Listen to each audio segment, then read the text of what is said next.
Pray ng Panginoon. Basahin po natin ulit ang ating teksto. Ang ating text ay Galatians 5:22-25. Amen. Basahin natin. By the fruit of the Spirit, love, joy, peace, patience, kindness, goodness, faithfulness, and gentleness, self-control. Against such things there is no law. those who righteousness, Flesh, much passion, desire.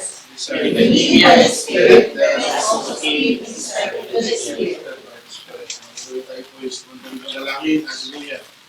Tuloy tayo sa Panginoon. Thank you, Jesus. Thank you, Holy Spirit. We bless your name. We glorify your name, Lord Jesus. Salamat po, Panginoon. Sa gabi dito, Panginoon, Lord, na dinako niyo po kami sa lugar na ito, O Diyos. Salamat po, Panginoon, sa kalakasan. Salamat po sa puso na pinagkagawa niyo po sa amin, na kahit na ano po yung aming sitwasyon, kami po ay narito, handa pong magpuri, magpasalamat, makinig ng iyong mga salita, Panginoon. Lord, dalangin po namin sa gabi ito, Diyos, ihanda niyo po ang aming puso, ang aming isipan, O God, tanggapin namin ang iyong mga salita sa gabi ito. Salamat po, Panginoon, ikaw lang po may taas, paparakalan sa pangalan ni Jesus na kasal. Amen. Praise God, tuloy ng Panginoon. Tuloy po natin ang bawat isa. God bless you. I love you, little love of the Lord. Amen.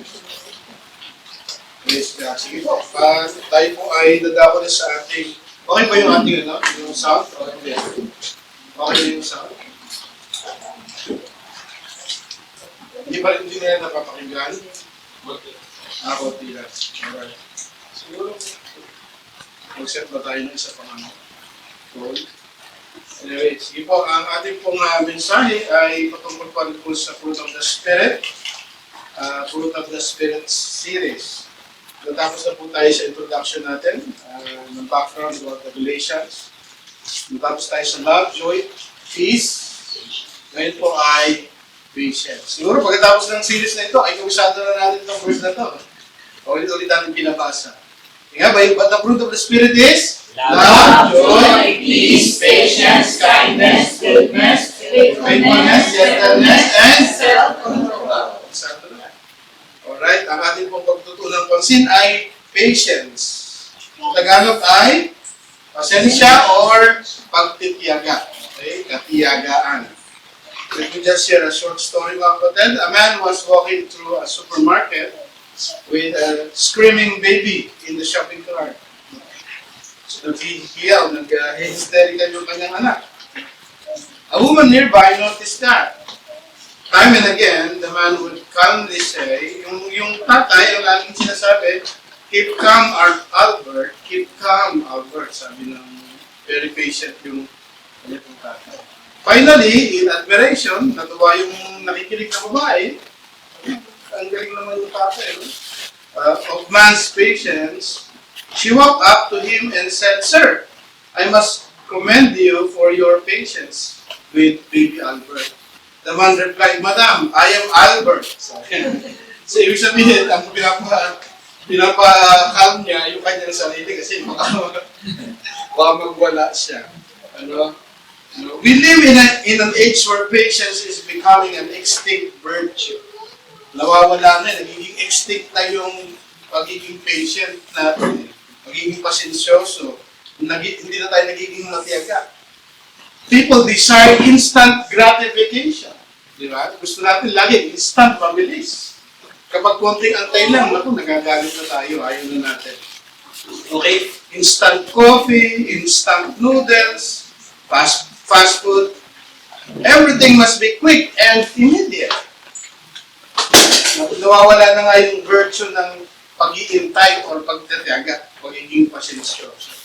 We desire instant gratification. Maging yung social media, mga kapatid, parang bihira na, lalo-lalo na yung mga Gen Z, parang bihira na yung nagtatiyagang manood makatapos ng isang movie. Ang gusto nila yung YouTube na shorts, yung reels, yung mabilis. Pero mo, few minutes, 2 minutes, lipat. 2 minutes, lipat. 2 minutes. Parang ayaw na ng movie, 2-3 oras na movie. Tayo yung mga matatanda, talagang tatapusin natin kahit 3 oras. Kaya nauuso yung instant gratification tinatawag. It must be quick and immediate. Impatience is evident in road incidents.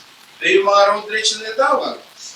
No? Chinek ko yung statistics, ay napakarami mga kapatid. 900, I think 900,000 kung ako nagkakamali, ay na-record related sa road rage na incident. Napakarami mga kapatid. Hindi ko na i-sulat dyan, but even in workplaces, frustrations, and even personal relationship, makaka-apekto yung pagiging impatient natin. Today, let us continue our series on the fruit of the Spirit by exploring patience. What it is, where it comes from, and how can we cultivate it? Paano natin lilinangin? Saan ba nanggaling ito? Una, what is patience? Ano bang ibig sabihin ng patience? The Greek word for patience is makrothumia, derived from makros, ibig sabihin long. Diba? Kaya pala yung makros sa inyo, bro. Malaking tindahan. Makros and thumos, ibig sabihin heat. So long, in literal sense, it means to take a long time to get heated. Matagal mag-init. Mabilis ba tayo mag-init? Sabi mga kalima, mabilis na mag-init. Hindi naman? Sino sabi?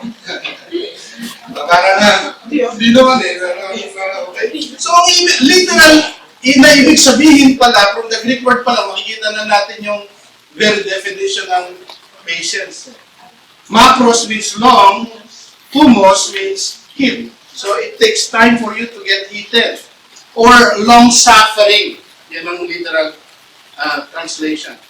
The verb makrotomeo means to be of long spirit, not to lose heart. Matagal magalit, matagal mag-init, matagal mainis. Long heart, mapasensyoso. Yan ang ibig sabihin ng makrotomeo na verb, which is ang noun ay makrotomia.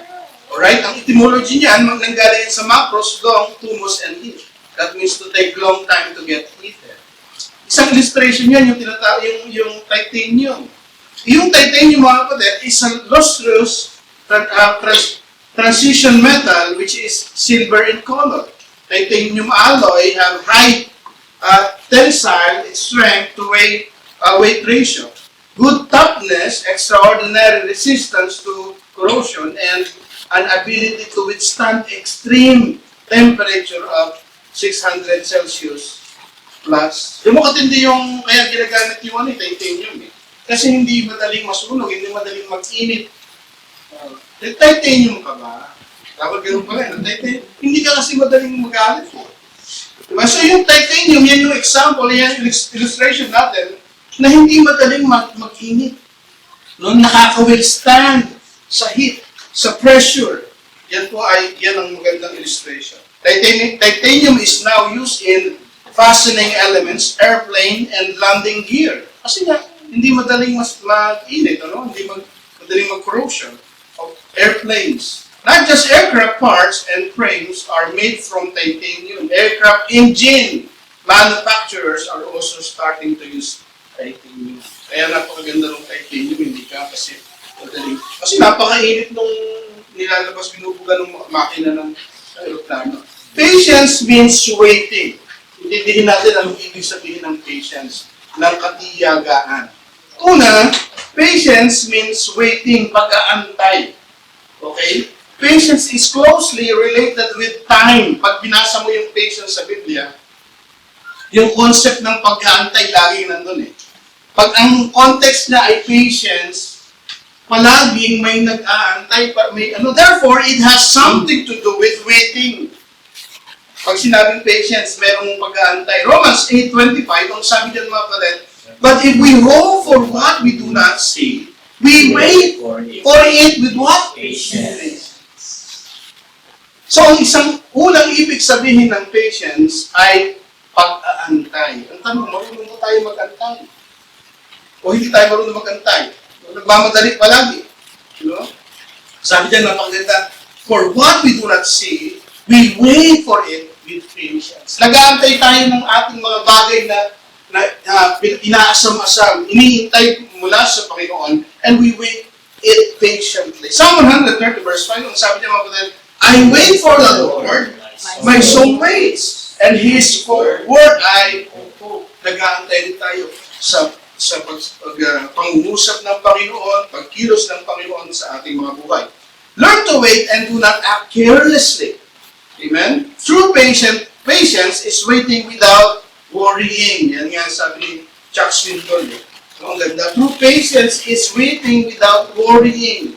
We need to learn to wait and do not act carelessly. Minsan kasi padalos-dalos tayo. Amen po ba? Amen. Ano yung mga desisyon na ginawa natin out of desperation, out of padalos-dalos na pinagsisihan natin? Sinabi sa'yo ng nanay mo, magantay ka, makatapos ng college. Hindi ka mapagantay. Minsan nagsisisi tayo eh. Maraming mga bagay na pinagsisisihan natin ngayon, out of being impatient, tayo nagdidesisyon sa buhay. Amen? So, patience means waiting. Learn to wait and do not act carelessly. Huwag padalos-dalos. Sabi mo sa akin, huwag padalos-dalos.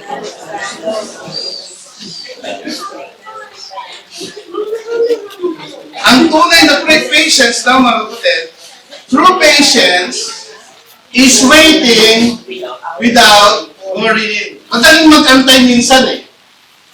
Pero nag-aantay ka, nag-aalala ka naman. Diba? Hindi yung true patience. Diba? Mga kapatid na dyan kayo?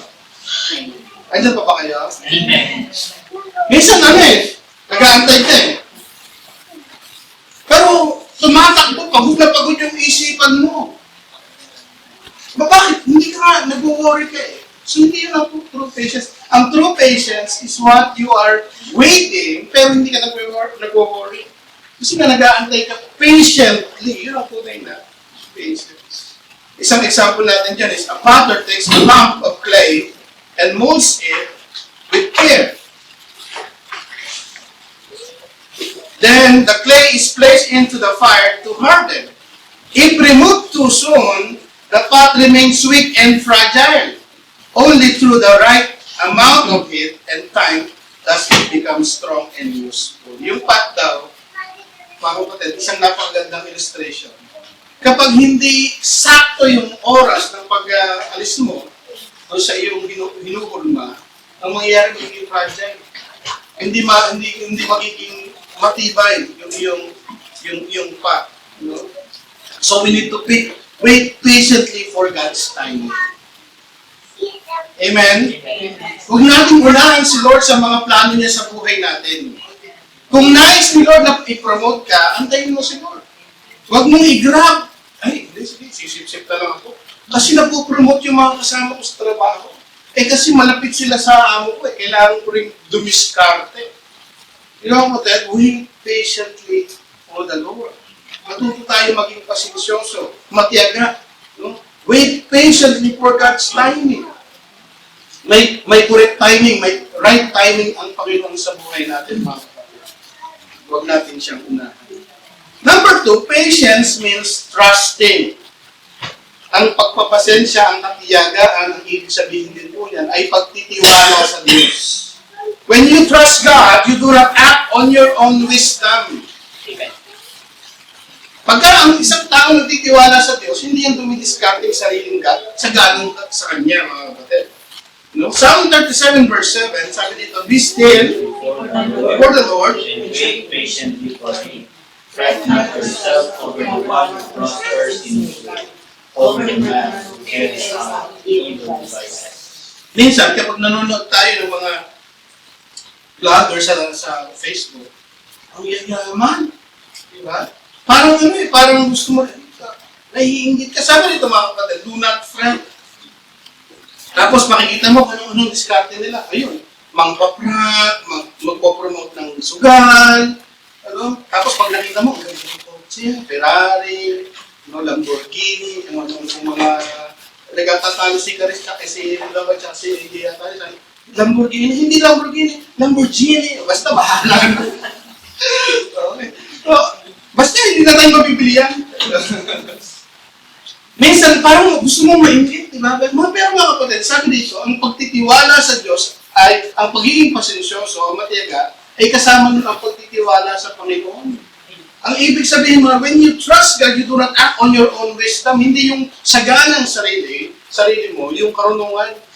Ipinagtitiwala mo sa Panginoon, hindi mo dinidiskartehan ng sarili mo. Many Christians are so in a hurry to get rich, doing things not aligned to the will from the will of God, hindi ayon sa kalooban ng Panginoon. Kaya kayo mga kapatid, kahit mga Kristiyano nabibiktima, gustong yumaman ng mabilis, papasukin lahat. Yung mga scam. No? Patience means submitting ourselves under God's sovereignty. Ibig sabihin, yung plano ng Panginoon, yung paghahari ng Panginoon sa buhay mo. Pinapasakot mo yung sarili mo, Lord, ikaw po ang bahala sa akin. Kung gusto mo akong payamanin, yayaman ako tayo. Hindi yung sarili ko ang diskarte. Hindi ako mang-i-scam ng mga tao para lang yun mo. Patience means trust. Another thing is patience means staying. Nananatili. Ang isang tao mo pasensyoso at matiyaga, nananatili. Even though you are experiencing trials and difficulties in life, your Christian life, you are remaining in the faith. That is patience. Amen, mga kapatid. Ang ibig sabihin din ng patience ay nananatili. Kahit na anong pagsubok, kahit na anong problema ng buhay, nandiyan ka pa rin. Congratulate natin yung katabi natin. Congratulations. Nandito pa rin eh. Diba? Hindi na wala eh. Ibig sabihin mga kapatid, may patience. Kasi sigurado ako may pinagdadaanan ng bawat sa atin eh.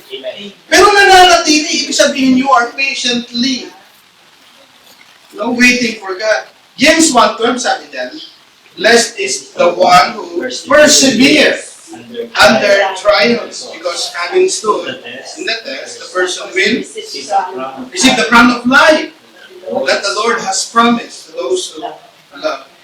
Even sabi dito, blessed are the one who perseveres under trials. Nananatili, nakatayo. That person will receive the crown of life. Ang Greek word dyan, hupomeneo, to stay under, or to under patiently. To endure patiently. Synonymous term po na yung macrotomio. Ibig sabihin, you stay under, or to endure patiently. Parang malaking bato. Nandun ko sa ilalim, nananatili ko na kayo. Yun yung ibig sabihin ng mga kapatid. Ng kumaneo. Kahit na may problema, may pagsubok, nananatili ka na namatayo sa biyaya ng Panginoon. So patience means staying. E pag may mga tao sa paligid natin, ang sama-sama ng ugali natin na nag-i-stay, may pasensyoso. Di ba? Because they are staying. Kahit na gano'n yung ugali natin, mga kapatid, napakahirap natin pagsimaan, but they keep on staying na kaibigan natin, kasama natin sa buhay. Abay, those are patient people. Diba? Ito, magbago naman tayo. Hindi mo baka maputol din yung paspisi eh. Diba? Baka maputol din eh. So, patience means staying. Another thing is patience means bearing. Binubuhat natin. Ibig sabihin din ng pasensya. The bear means to endure or to carry the weight. If you feel like your brothers becoming a burden and you keep encouraging them or building them up in love, being patient with them. Pagka daw merong suliranin yung kapatid, nakikibuhat ka. May pinagdadaanan yung kapatid, nakikibuhat ka, you bear one another's burden. That's patient. Being patient. There is no dead weight in God's kingdom. Tandaan natin yung mga kapatid. Sa kaharian ng Diyos, walang tinatawag na dead weight. Ano yung dead weight? Yung walang silbi. Walang ganun sa kaharian ng Panginoon. Kaya nga, pagka nahihirapan yung kapatid, may pinagdadaanan yung kapatid, we are called to bear one another's burden. There is no dead weight in God's kingdom. We should care for one another and build one another up. Kasama yun sa pasensya. Pag may pinagdadaanan yung kapatid at namin ka, nakikibuhat ka sa kanyang pinagdadaanan. Kasama yun. 1 Thessalonians 5:14, and we urge you, brothers, admonish the idle, encourage the faint-hearted, help the weak, be patient. Makrotumeo yung ginamit dyan, with them all. Ano yung mga magiging patient ka daw? Sino dito mga kapatid? Urge you, brothers, admonish the idle, yung tatamat-tamat. Kapatid, magiging patient ka sa kanya. Idle. Ano pa? Ano sabi dyan? Encourage the faint-hearted, yung nanghihina. Yung mga, yung nanglulung mo. Be patient with them all. Lahat ng yan. Magiging pasensyoso. Amen? Sabi mo sa katabi mo, be patient with them. Saan ka dito? Ako yung idle kasi tamat ako eh. Ephesians 4:2, sabi dito mga kapatid, basahin natin, be completely humble, gentle, be patient, bearing with one another. Yung sa pag-ibig natin sa bawat isa, magiging pasensyoso tayo sa bawat isa. Huwag tayong madaling mainis, magalit sa bawat isa. Bakit? Ano ang nagpupush sa atin? Pag-ibig ni Kristo. Diba? Kahit ano yung, sabi nito, bearing with one another in love, ang ginamit yung word yun is makrotumia. Chrysostom defined long-suffering as the spirit that has the power to take revenge, pero but never does. Sabi ni Church Father Chrysostom, mga kapatid, ang sabi niya, ang patience daw, ang long-suffering, yung may kakayanan ka naman maghiganti, meron kang power na maghiganti, pero hindi mo ginagawa, patience. Parang ang illustration yan, mga kapatid, yung malaking bulldog, kung nandiyan mo, i-picture out mo, malaking bulldog, tapos may maliit na tuta, kagat na kagat doon sa paa niya. Pero hindi siya, ayaw naman yung sakmalin at tapusin ang buhay ng tuta eh. Hindi, that's patience. Same thing, sa patience, mga kapatid, ang ibig sabihin, may kakayanan ka naman gumanti, pero hindi mo ginagawa. Pasensya. Huwag natin gagabihan ng bawat isa. Amen? Bear with one another with love. It is a characteristic of forgiving a generous heart, sabi niya. But never does. It is characteristic of a forgiving, generous heart. Let me repeat, ano ibig sabihin ng definition? Patience means what? Patience means waiting, trusting, staying, bearing. Number 2, where patience come from? Saan ba nanggagaling yan? Alam naman natin yan eh. God's love is the source of our patience. Sabi ng Biblia, love is patient. 1 Corinthians 13:4, love is patient, love is kind, it does not envy, it is not boast, it is not proud. Love is patient, number 1. Love is patient. Ang pag-ibig ay matiyaga. Ulitin ko mga kapatid, ang pag-ibig ay matiyaga. Kaya nga pag iniibig mo ang isang tao, meron kang pagtitiyaga. Pagtitiisan mo mga kapatid. Long-suffering. Love is patient. Lamentation 3:22-23, sabi rito mga kapatid, because of the Lord's great love, we are not consumed. For His compassions never fail. Love never fail. They are new every morning. Great is your faithfulness. Because of God's great love, the Lord's great love, we are not consumed. Diba? Dahil maibigin ng Panginoon eh. Pwede naman yung tapusin tayo. Diba? Isang iglap lang, kaya naman gawin ng Panginoon yun. Pero mapasensyoso ang Panginoon because of His great love. Dahil sa pag-ibig ng Panginoon. Ang kanyang biyaya, ang kanyang, they are new every morning. Compassion never fail. Laging bago yung umaga. Hindi na ububos ang pag-ibig, ang compassion ng Panginoon. God's love is our source of patience. Pag mahal natin, maghihintay tayo. Tama. Kasi mahal natin. Kaya nga sabi, ang time is what? Yan yung natetest ng tunay na pag-ibig. Hindi tayo dapat nagmamagali. God's example of perfect patience. God is the example. Sorry, God is the example of perfect patience. God is so patient with us and saved us. 1 Timothy 1:15-16. Here is a trustworthy saying that deserves full acceptance. Christ Jesus came into the world to save sinners, of whom I am worst. 16. But for that very reason, I was shown mercy, so that in me, the worst of sinners, Christ Jesus might display His unlimited patience as an example for those who would believe in Him and receive eternal life. Matindi, unlimited patience ng Panginoon. Diba, lahat tayo mga kapatid ay mga makasalanan. Sabi pa nga ni Pablo, siya yung pinaka-worst. Pero pinakita niya yung pag-ibig niya, yung patience niya para sa atin. At namatay ang Panginoon sa Kristo para tayo magkaroon ng kaligtasan. Pwede naman yung tayong arusahan na lang, pero yung pag-ibig niya ang nag-drive sa Kanya para maging patient sa atin.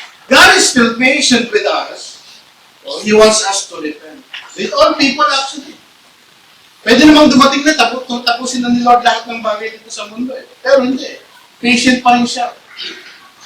Pinatatagan niya yung pagdating ng Panginoon sa Kristo para mag-repent tayo lahat. 2 Peter 3:9. The Lord is not slow in keeping His promise, as some understand slowness. Instead, He is patient with you, not wanting anyone to perish, but everyone to come to repentance. Bakit hindi ko dumarating sa Lord? Kasi nga ito pinapahaba niya yung pagdating ng Panginoon sa Kristo yung tayo. Bakit? Kasi nga, He is being patient with everyone. Gusto niya lahat maligtas sana eh. Diba? Ay, tinalinaw mga kapatid eh. He doesn't want anyone to perish. Ayaw naman niya yun eh. Ayaw niya magpahamak ng mga tao eh. Binibigyan niya pa ng time para mag-repent. Ang mga tao, He's so patient with people, with us. If you are doing something against God, remember that He is patient with you. And He wants you to repent, turn from your wickedness, return to Him. He doesn't want you to perish. Ano naman yung ating mga ginagawa sa buhay? Gusto mo, Lord, bumalik tayo. Parang yung ama sa prodigal son, laging nag-aantay ang Panginoon. Patiently nag-aantay ang Panginoon na bumalik tayo to come to our senses. Number 3, lastly, how to have patience. Paano tayo magkaroon ng patience? It is a fruit of the Spirit. Christians are indwelt by the Spirit of God. Therefore, they are capable of being patient. Remember that it is fruit of the Spirit. Amen?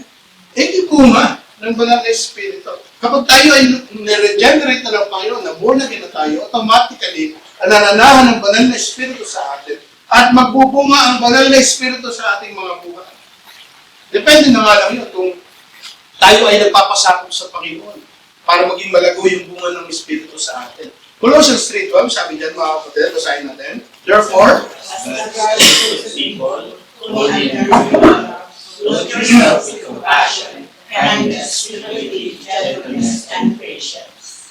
Dahil God's chosen people tayo, dapat ito yung nakikita sa atin. Ano daw dapat yung nakikita sa atin? Clothe yourselves with compassion, kindness, humility, gentleness, and patience. Dapat nakikitaan tayo dahil tayo mga anak ng Diyos. Ito yung bunga ng Espiritu sa atin. Pagiging patient natin. Number 2, it is being developed. How to have patience? Una, likas sa ating lahat. Yung pagiging pasensya. Hindi natin pwede sabihin, walang kahit na anong katiting na patient na natitira sa akin. Hindi pwede. Ito yung bunga ng Espiritu eh. Buti nandiyan kayo? So una, ito yung likas sa atin dahil nasa atin ang banal na Espiritu. Maintindihan ko kung walang banal na Espiritu sa iyo at you are unsaved. You are not regenerated. Wala kang kahit nakatitig na patience, okay. Pero hindi mga kapatid eh. Ang nananahan ng banal na Espiritu sa atin, therefore it is natural for us na lumabas yung pasensya sa atin. No, kaya kailangan natin magpasakop daily. Walk in the Spirit. Number 2, it is being developed. Ngayon, parang kulang, Lord. Basta parang yung patience ko, parang ano lang eh. Kung mayroong metro, ako, ruler lang eh. Maiksing lang yung aking patience eh. Ngayon, kailangan natin i-develop. Paano natin i-develop? Patience with people. Kaya nga hindi pwede yung parang mamumundok tayo. Kailangan ko maging godly, maging holy. Kaya pupunta ako sa bundok, walang tao ron eh. Hindi nga magiging holy tayo, hindi natin mai-apply yung bunga ng Espiritu. Kaya if you want to develop the fruit of the Spirit, abay, mingle with people. Relate with people kasi yan ang nakakatulong sa atin eh. No? We are created as a relational being. No? Talaga, di sana si Adam na lang ginawa kung we are not relational being, di ba? Mag-isa na lang siya. Diba? Patience with people. God is placing us in a situation where our patience can be developed. Lord, ba't ganito yung kasama ko sa trabaho? Talagang sinusubok yung pasensya ko. May congratulations. God is placing you in that particular situation to develop your patience. Blessing ni Lord yun sa'yo. Parang ayoko, Lord, paniwala eh. Parang sumpa, Lord eh. Ang hirap pakisamahan itong tao na to. God is placing you. Hindi yung tao na yun eh. God placed you in such situation para i-develop yung patience mo. Diruin mo kung wala yung tao na yun, hindi mo matatest yung patience mo. Diba? Hindi mo ma-i-apply yung fruit of the Spirit. Patience in prayer. Ang Diyos tumutugon sa panalangin. Amen? Amen. Ang Diyos ay tumutugon sa atin sa panalangin. Paano siya tumutugon? Una, yung tinatawag natin, yes. It is for you, ibig sabihin. Pag sinabi nila, Lord, gusto ko po itong trabaho na ito. Ay, sabi sa inyo, Lord, yes. Tapos nakuha mo yung trabaho niya, ay, it's for you. Kasi pinag-pray mo. Or no, it is not for you. Kasi hindi lang naman yun. Pag sinabi ni Lord na hindi, at sinarado niya yung pinto, hindi yun para sa'yo. Maaaring meron pang panibago para sa'yo. It's also a protection. Maaaring protection eh. God's no is also a protection. Pinaprotektahan ka ng Panginoon. No, Lord, gusto ko yung lalaki na yun. Eh sabi ni Lord sa'yo, no. Sinarado niya yung pinto. May pinaprotektahan, baka bato nyo ipupukpok sa ulo mo. Diba? It's a protection. Minsan, wait din. It is for you, but you need to wait. Pag sinabi ni Lord, wait, maaaring it is for you, pero kailangan mo maganda eh. Pag sinabi ni Lord, wait. How can you exercise patience if you get all what you want? Instantly. Diba? Paano mo mai-apply, paano mo makakultivate yung patience mo? Pag nag-pray ka, nandiyan agad. Diba? Minsan, hindi tinutugon ng Panginoon para subukin ang ating patience. Amen? Nandiyan kayo? Na kung mag-aantay ka ba sa aking sagot, sa aking patugunan sa panalangin mo, how can you exercise patience if you get all what you want? How you want it, and when you want it. Kaya tayo sa ating mga anak, kapag may pera ka, pero huwag mo laging ibigay. Kasi hindi matututo ng patience yan eh. I want it now. I want this toy. Ay, sasabihin namin, ay, hindi mo tayo ka sa birthday ko. Ilang tulog, 100 sleep. Kasi ang bilang natin sa kay AJ, ang bilang niya, sleep eh. O, kailan ka tayo sa swimming? O, 3 sleep na lang. Umaga, magigising kami. Dati, 2 sleep na lang. O, tapos nung isang araw, 1 sleep na lang. Pero niya bilangin eh. No? Eh, pag hingin mong gun, dati, I want gun. Hindi, wait lang, basta birthday mo. Eh kung, may pera ako, bibili ako, bili. Hindi mo tinuturuan ng patience. Eh kasi gusto mo, ura-urata, nandiyan na yung gusto niya. Hindi naman magkaya. Ganon din ang Panginoon eh. Hindi naman niya binibigay ura-urada lahat ng gusto natin. Lahat ng pinapanalangin natin kasi may tinuturo si Lord. Amen? Sabi mo saan mo magantay ka, may tinuturo si Lord.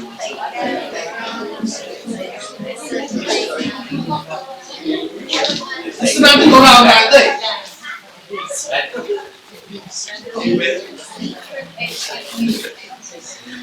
Ang prayer of a modern Christian, ganito mga kapatid eh, Dear God, I pray for patience and I want it right now. Diba? Yan ang prayer ng modern. I want patience, I want it now. Hindi mo eh. Doon pa lang, wala ka ng patience eh. Diba? Kasi gusto mo right away eh. Diba, mga kapatid? Patience in trials. Pati sa ating mga pagsubok, tinuturuan tayo ng patience. Sa nanggagaling yung patience natin at nade-develop? Kung sa mga tao na nade-develop yun. Una, likas. Tapos ginagamit ng Panginoon mga tao sa paligid natin. Pangatlo, ginagamit ng Panginoon yung mga sitwasyon ng buhay natin. Patience in trials. There's a story about a young man who went to a wise old pastor and said, sabi niya, Pastor, please pray for me. I need patience. And I need it fast. Sabi nung humingi siya ng counseling kay pastor eh. Kailangan ko po ng patience. Gusto ko mabilis, sabi niya. The pastor smiled and prayed, Lord, sabi nung pastor, pinag-pray siya, nilihans pa siguro. Lord, send this young man trials, difficulties, and challenges. Sabi nung pastor. But nagulat siya, the young man ay widened. Lumaki yung mata nung young man. No, pastor, sabi niya. I ask for patience, not problems. The pastor replied, but patience only grows when it is tested. Just like muscles grow by lifting weights. Patience grow when we endure trials. So, gusto mo ng patience? Kailangan mo na tayo. Sige, sino po gusto ng patience? Ano inarehas natin ng problems, difficulties? Gusto ng patience, ha? So, yun yung lesson doon eh. Ginagamit ng Panginoon yung problema, difficulties, kasawian ng ating buhay para ma-develop yung ating karakter. Lalo-lalo na yung ating patience. Another thing, it is an act of trust. No? Kung gusto mo ma-develop yung patience mo, no? Ito yung kailangan natin i-exercise yung pagtitiwala natin sa Diyos. Ito, yung si James, mga kapatid, ang original talaga ng pangalan ni James ay hindi James, ano? Sa part ng Bible. No? Ito ay Jacob. Jacob example of being patient and trusting God completely. Tatlo yung example ni Jacob, ni James. Ano sa English, James. Una, yung farmer's patience. Ito ay patience with God's timing.